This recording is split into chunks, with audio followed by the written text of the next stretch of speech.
Be me 21, in college, not really working outside of some campus stuff. Living with my girlfriend of about 2 years in a small off-campus apartment. For the first year and a half, everything was pretty much perfect. We met in a literature class, hit it off talking about books, video games, movies. She was cool, funny, smart, didn't take herself too seriously. We'd spend weekends just hanging out, cooking bad food together, playing co-op games until 3 a.m. It was easy. It felt normal. Then, something started to shift a few months back. It wasn't a big sudden change. It was slow, like water turning up to a boil so gradually you don't notice until you're getting burned. She started spending more and more time on certain parts of the internet. Her social media feeds changed. The language she used started to change with it. Little words and phrases started creeping into our everyday conversations. Things like problematic, unpack that, and emotional labor. At first, I didn't think much of it. Just new slang she picked up. The first time it really felt weird was a movie night. We were watching some sci-fi movie we both loved, one with a complicated plot. There was a twist, and I got excited, pausing the movie. "Oh, wait, I get it now," I said, turning to her. "So the reason he could do that is because his future self already—" Before I could finish, she held up her hand. The look on her face wasn't excited. It was disappointed, annoyed. "Can you please not mansplain the plot to me? I'm capable of understanding it on my own." I just stared. Mansplain. We always did this. We'd pause movies and talk about theories, figure things out together. I tried to explain that I was just thinking out loud, sharing my excitement. The response was that my intent didn't matter as much as the impact. The impact was that I had implicitly suggested she wasn't smart enough to get it herself. The rest of the movie was watched in total silence. I felt like I'd stepped on a landmine I never knew was there. That was the beginning. After that, my normal behaviors started getting put under a microscope. Everything became evidence of some deep, hidden flaw in my character. I offered to carry her heavy backpack after a long day of classes. Apparently, this was a benevolent sexism gesture, reinforcing the idea that women are the weaker sex. I just thought her back was probably sore. I complimented a new dress she bought, saying the color looked great on her. This led to a long conversation about the male gaze and how my compliment was objectifying, reducing her worth to her appearance. I was just trying to be a nice boyfriend. Each time, I'd try to defend my actions as normal, kind gestures. Each time, I was told that I just didn't get it because I was a man and couldn't see the oppressive systems I was participating in. It was exhausting. It felt like I was constantly on trial for crimes I didn't even know existed. The apartment, which used to be our comfortable little space, started to feel like a courtroom. The concept of emotional labor became a big theme. One time, I forgot that we needed to RSVP to a friend's party. It was a simple mistake. I had a huge midterm I was studying for, and it just slipped my mind. This wasn't treated as a simple mistake. It was treated as a symptom of my male privilege. I was informed that she has to carry the entire mental load of our social lives, that she's the one who has to remember all the dates, all the obligations, all the little things, because society has conditioned women to be the keepers of the social calendar. My forgetting was not an individual act of forgetfulness. It was an act of patriarchal negligence. I apologized and set a reminder on my phone, but the lecture went on for an hour. It felt like I wasn't being talked to, but diagnosed. Another time, I had a genuinely awful day. A professor I respected basically tore apart a paper I had spent weeks on, in front of the whole class. I came home feeling completely defeated and just empty. I didn't want to talk about it. I just wanted to shut my brain off for a couple of hours. I mumbled that I had a rough day, and then fired up my PC to play some games with my buddies online. For me, that's how I decompress. I zone out, I joke around with friends, and after a while, I feel better. About an hour in it, she came into the room and stood there with her arms crossed. She asked me to take my headset off. She told me that my behavior was a classic example of toxic masculinity, running away from my feelings, refusing to be vulnerable, using escapism instead of processing my emotions in a healthy way. I tried to tell her that I just process things differently. I think things through on my own, and then I'm fine. Talking about it right away just makes it worse for me. This was not an acceptable answer. It was explained to me that this emotional constipation was a result of patriarchal conditioning that tells men they can't show weakness. By refusing to sit down and do the work of talking through my feelings with her, I was perpetuating a harmful cycle. So, I had to sit there feeling like garbage while my own girlfriend psychoanalyzed my coping mechanisms as a social disease. It didn't make me feel better. It made me feel like a specimen in a jar. The whole thing came to a head last month. I was home, studying for finals. It was a quiet afternoon. She came in from the grocery store, carrying 2 big, heavy-looking bags. She was clearly struggling a bit to get them through the door. Without even thinking, I got up from my desk. "Hey, let me get those for you. They look heavy." It was an instinct. You see someone struggling, you offer to help. That's it. The look she gave me was not one of gratitude. It was pure, distilled fury. She dropped the bags on the floor with a loud thud. A carton of eggs inside audibly cracked. "I can't believe you," she said, her voice shaking a little. I was completely lost. "What? What did I do?" "What did you do?" she repeated, her voice getting louder. "You just saw me, a capable woman, and you immediately assumed I was too weak to carry my own groceries. You didn't even ask. You just moved to take over." I stood there, baffled. "I was just trying to be helpful." "No," she cut me off. "You were performing masculinity. You were asserting your strength over my perceived weakness. It's a microaggression, Harry. It's one of 1,000 little ways that men reinforce the idea that women need them, that we're helpless without them." I just sighed. I was too tired to have this fight again. "Look, I'm sorry. I wasn't thinking about any of that. I just saw the bags were heavy and wanted to help you." My exhaustion and lack of engagement seemed to make it worse. Her face crumpled, and she started to cry. Not loud, hysterical crying, but quiet, wounded tears. It was way more effective. "You see?" she said, her voice choked with emotion. "You don't even see it. You don't see how this behavior, day after day, wears me down. It makes me feel like you don't see me as an equal. It hurts me, deeply." She sat down on the couch and buried her face in her hands. I felt this wave of guilt wash over me, which was exactly the point I realize now. I sat down next to her, not knowing what to say. "I don't want to hurt you." She looked up, her eyes red. "I know you don't. I believe that you don't do it on purpose, but the impact is still there. Your programming runs so deep that you're not even aware of it." She took my hand. Her tone shifted from hurt to a kind of gentle, therapeutic concern. "I love you," she said softly, "and I'm not giving up on us. But we can't go on like this. It's not healthy for me. It's not healthy for you either. You need to unlearn these toxic behaviors." I braced myself for a breakup speech, but it wasn't that. It was something else. "I've been doing some research," she continued.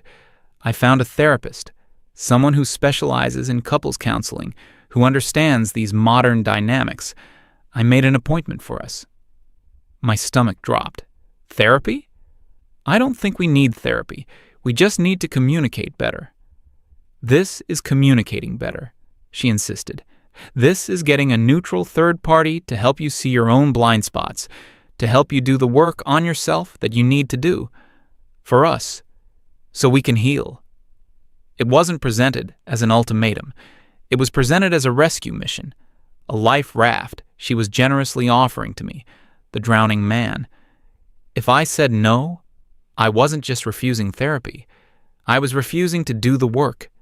I was refusing to heal. I was refusing to care about her feelings. I was cornered. Every path except yes made me into the villain of the story. I looked at her, crying on the couch because I had offered to carry groceries. I looked at my textbooks for the finals I was already stressed about. I just wanted the drama to end. I wanted peace. "Okay," I said, the word feeling like a stone in my throat. "Fine, I'll go." She immediately stopped crying. A bright, hopeful smile spread across her face. "Oh, good," she said, hugging me tightly. "You won't regret this. This is going to be so good for you, for us." I just sat there, feeling a cold sense of dread.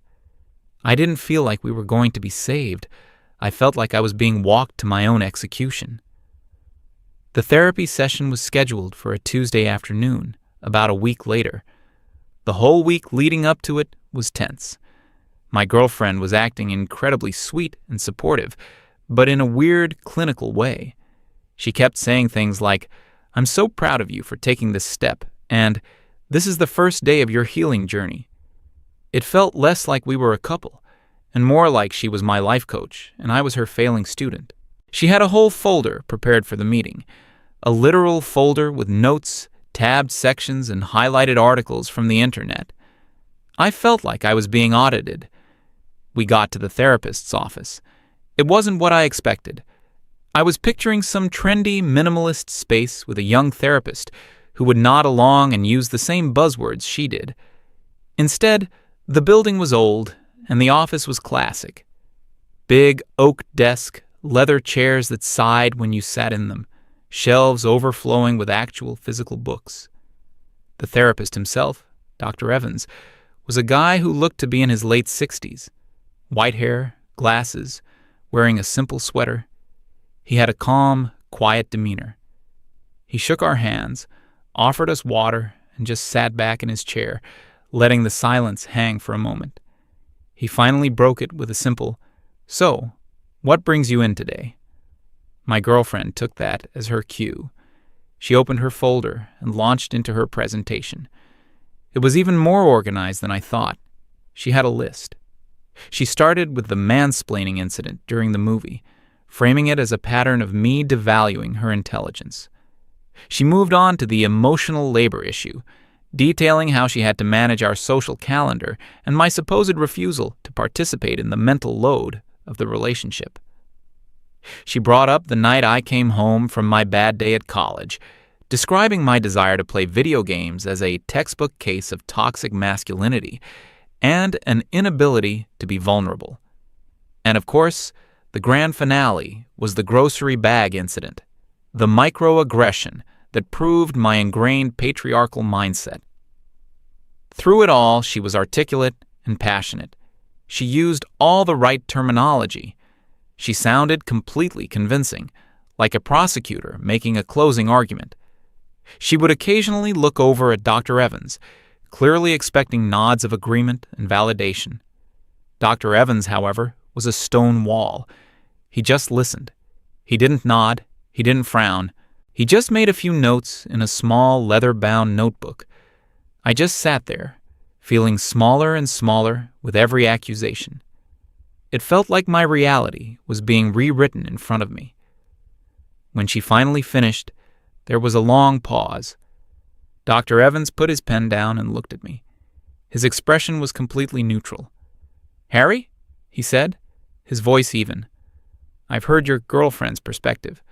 I'd like to hear yours." I kind of stammered for a second. I wasn't prepared to speak. I felt like the verdict was already in. I don't know, I started. I guess I didn't see it that way. I explained my side of each incident, just like I had at home. I explained that with the movie. I was just excited and thinking out loud, not calling her dumb. I said I was trying to be more mindful of dates and plans, but sometimes I just get overwhelmed with schoolwork and forget things. It wasn't a malicious act. I told him that playing games after a bad day helps me clear my head, and that I didn't want to burden her with my problems right away. When I got to the grocery bags, I just shrugged. "I was just trying to help," I said. "That's all there was to it. It was meant to be a nice gesture." I felt kind of pathetic, like all my explanations were weak excuses against her mountain of evidence and theory. Dr. Evans listened to me with the same quiet intensity he had shown her. When I was done, he nodded slowly. Then he turned back to my girlfriend. The questions began. They were simple, direct questions. "Shannon," he started, "let's talk about the movie. When Harry shared his theory about the plot, did he say something like, 'You're probably too slow to get this, so let me explain'?" She blinked. "Well, no, not in those words." "Did he interrupt you while you were speaking? Did he dismiss your ideas?" "No, but the implication was there, the dynamic." "I'm not asking about the dynamic," Dr. Evans said gently but firmly. "I'm asking about what actually happened. Did he insult your intelligence, or did he share an idea with you?" She shifted uncomfortably in her seat. "He shared an idea." He moved on. "Regarding the emotional labor, you said you have to manage the social calendar. Have you ever tried not managing it?" She looked confused. "What do you mean?" "I mean, have you ever sat down with Harry and said, 'I feel overwhelmed with planning. For the next month, I need you to be in charge of our social events. I won't remind you.' Have you given him the opportunity to step up, or have you preemptively taken on the role and then resented him for it?" "I shouldn't have to ask," she said, her voice rising slightly. "He should just know. He should want to be an equal partner." "Is it possible," Dr. Evans continued, his tone unchanged, "that he thinks you enjoy planning things, and he's letting you do something you're good at? That his inaction isn't a sign of malice, but perhaps a miscommunication and a faulty assumption?" He didn't let up.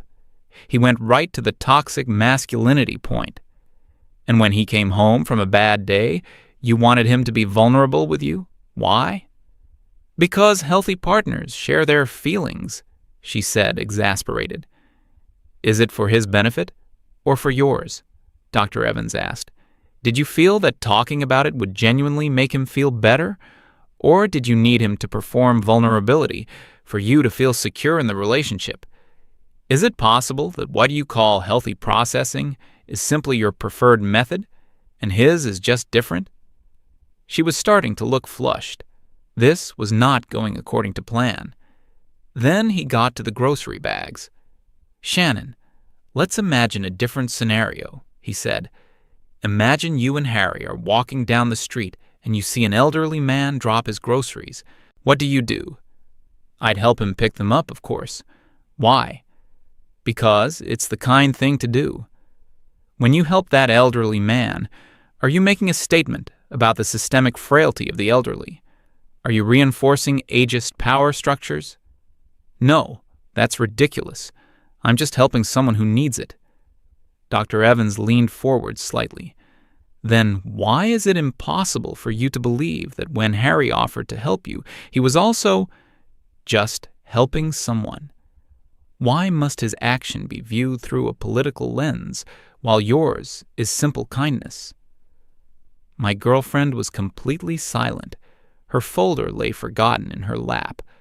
The confident prosecutor was gone. In her place was a confused, angry young woman who was being systematically dismantled. "You're taking his side?" she finally whispered, her voice trembling with rage. "You're just like him. You're an old white man. You're part of the system. You can't possibly understand." Dr. Evans leaned back in his chair and looked at her, not with anger, but with something that looked like professional sadness. "My job isn't to take a side," he said calmly. "My job is to listen to what's being said and reflect it back. And what I'm hearing is this. I hear a young man who, by his own admission, is sometimes forgetful and not always the best at communicating his feelings. But his actions, as he describes them, seem to stem from a place of care." He then turned his gaze fully on her, and I hear a young woman who has learned a very specific, very rigid language to interpret the world, a language that automatically translates benign actions into malicious aggressions. You've stopped seeing your boyfriend Shannon. You see a collection of concepts. You see the patriarchy, toxic masculinity, and male privilege. You've put an ideological filter between yourself and him, and the filter is so dense that you can no longer see the actual person standing on the other side. He let the words hang in the air.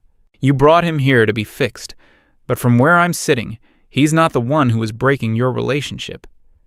That was it, the final blow. She stared at him, her mouth open, completely speechless. Then she looked at me with a look of pure betrayal. Without another word, she stood up, grabbed her purse and her useless folder, and stormed out of the office, slamming the door behind her. I just sat there, stunned into silence. The noise of the slammed door echoed in the quiet room. Dr. Evans looked at me. "Well," he said with a small, wry smile, "I suspect that's the last we'll be seeing of her." He leaned forward, his expression becoming more serious. "Son, a relationship is a partnership, not a re-education camp. Don't ever let someone treat you like a political project that needs to be perfected. You deserve a partner who sees you, not a walking textbook of theories." I nodded, not really able to form words. I just felt clear, like a fog had lifted. I thanked him, paid for the session, and walked out. When I got back to the apartment, half her stuff was already gone. Her clothes were gone from the closet. Her books were gone from the shelves. On the kitchen table was a note. It said, "I can't be with someone who is so resistant to growth. You have so much work to do on yourself, and you refuse to even see it. I hope one day you understand the damage you've caused." I read the note, and I laughed. Not a sad laugh, a real, genuine, relieved laugh. The damage? The only damage was the constant gnawing anxiety of walking on eggshells every single day. And now it was gone. I crumpled up the note, tossed it in the trash, and walked over to my PC. I put on my headset, joined a voice chat with my friends, and loaded up a game. "Hey man, you're on late," one of them said. "Yeah," I replied, leaning back in my chair and cracking a smile. Just had some things to take care of. For the first time in months, the apartment was quiet, and it felt like home again.